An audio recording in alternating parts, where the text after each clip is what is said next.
to another update. So we've done 151 nautical miles in the last 24 hours, which was not too bad for the light winds we had.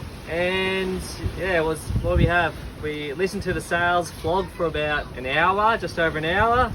Had enough of that, so then yeah, we brought out the light wind sail, the Code C, and had some beautiful sailing until it got dark with that, and then we wind picked up a little bit and pulled out the white sails for the night, which was pretty lucky because then throughout the night the wind went around onto our nose, so we've been doing upwind sailing since last night, which is not as enjoyable. We're on a much bigger lean for not as good speed, so hopefully it doesn't last too much longer.